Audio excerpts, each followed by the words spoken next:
Why do progressives hate progress? Well, one answer could be that progress is a myth, that if you believe in progress, you are a Pangloss, a Pollyanna, you're a advocate of Chamber of Commerce, Silicon Valley, rah-rah, boardroom, optimistic capitalism. But as a matter of fact, progress can be demonstrated quantitatively. And so I think there really is an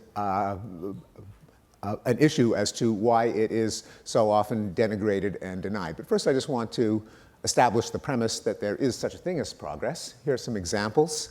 If you plot war deaths per capita since the end of World War II, it's a roller coaster with some ups and downs, but the overwhelming trend is downward, and a fraction of the number of people die in war compared to the 50s, 60s, 70s, and 80s. Despite a lot of talk about a democratic recession and obvious cases such as Turkey and Russia, the overall trend of democratization, the second wave, is continuing, not at the same rate as in the 1980s, but if you add up the countries, give them a democracy score, subtract the autocracy score from the democracy score, it continues to increase across the world.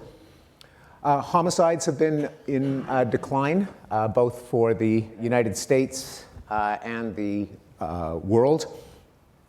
Life expectancy has gone up in every region, and so the shortest lived part of the world, Africa, people live longer than people lived in the longest lived parts of the world just a few decades ago. Extreme poverty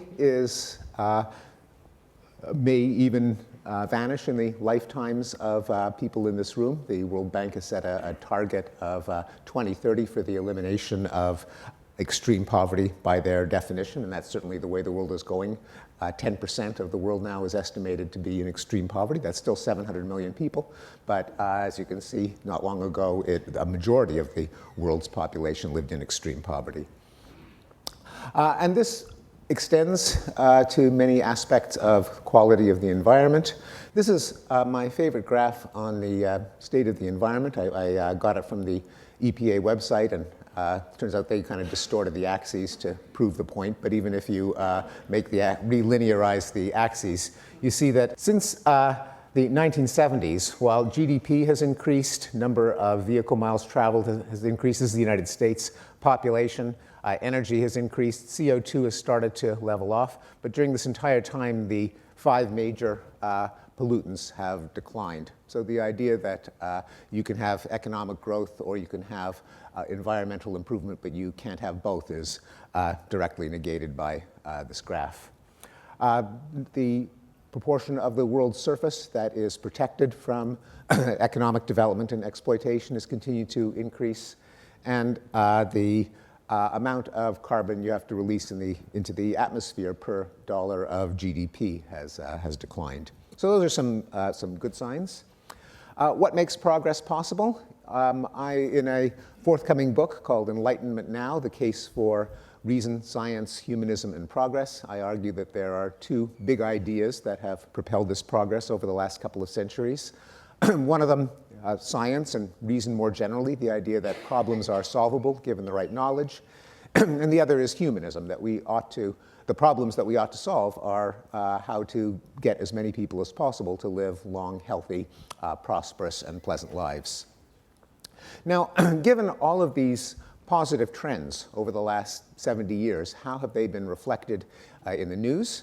Well, here's one more graph. This comes from a study of tone mapping, where an algorithm simply counts up the number of positive words like improve, good, better, versus negative words like horrific, catastrophe, crisis, worse, and so on. And the black line shows the positive versus negative tone of the New York Times from 1945 to the present. The blue line shows a digest of news media from across the world. And as you can see, during the decades in which the world has been getting better and better, the news has been getting glummer and glummer. So the question is, why has our depiction of the world and our objective measures of the world gone in opposite directions? Why do intellectuals and journalists, or so many of them, deny progress. There are a couple of psychological explanations.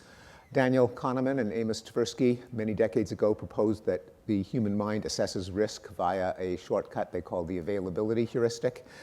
Namely, people estimate probability according to how easily they can recall examples from memory. If you can call to mind a terrorist attack, a belching smokestack, an oil-covered seabird, then those images stay with you, and that's how you judge the state of the environment, the state of crime, the state of war.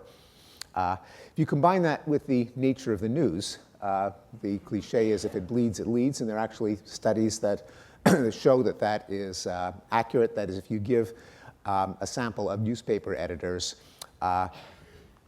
possible stories with the content held constant, but with a positive or a negative spin, they will choose the ones with the negative spin. This interacts with another part of our psychology, sometimes called the negativity bias, summarized in the slogan, "Bad is stronger than good." Losses hurt more than gains buoy us up. Criticism stings more than praise flatters. Trauma has more lasting negative effects than good fortune has positive effects, and so on. And I think that the negativity bias creates a kind of gravitas market, namely that we are vigilant for things that go wrong, opening up a niche for people to remind us of things that have gone wrong that we may not have noticed. Tom Lehrer, the great philosopher, social critic, and satirical songwriter, said, "Always predict the worst and you'll be hailed as a prophet." The result, I think, has mixed. It is obviously a good thing if people are aware of problems, and that can motivate them to solve them. And I have many examples where simply putting a hitherto neglected social problem on the agenda can lead to measures that improve it. Violence against women is an example. That became a public issue starting in the 1970s, and indeed rates of sexual assault, rates of domestic violence went steadily downward in the decades since. On the other hand, it can also lead to a kind of cynicism that the system is so corrupt, so evil, so dysfunctional that we may as well smash the machine. We should drain the swamp. There's no hope of improvement. It is corrupted beyond redemption. And some evidence that that may have had an effect in recent political events comes from this graph that plots the support for three populist movements: the votes for Donald Trump, votes for Brexit, and a composite of votes for European populist parties as a function of birth cohort. So this is not time across the x-axis, time in which the survey was taken. This is year of birth.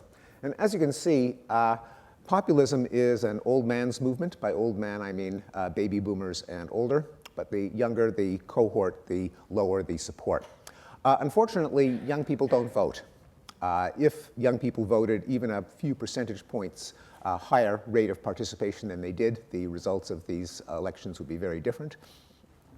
And so there are many explanations, but one of them, I think, is the widespread feeling that the system is just so broken that there's no difference among candidates, that Hillary Clinton, Donald Trump, what's the difference? They'll both just shore up a rotten system. And so you have a large percentage of especially younger people who either don't vote or vote for third-party candidates who have no hope of winning. There is an alternative, which I argue for in the book, that, three laws that I took from the physicist David Deutsch from his book, The Beginning of Infinity, not as don't get the blood pumping as much as a charismatic authoritarian leader, but if we could find a way of bringing this into people's consciousness as the way to approach our problems, I think we'd be better off. And that is, problems are inevitable, problems are solvable, solutions create new problems which can be solved in their turn. I don't think that this would easily fit on a bumper sticker or a lapel button, but if we took this attitude towards the state of the world, I think we would be better off. Thanks very much.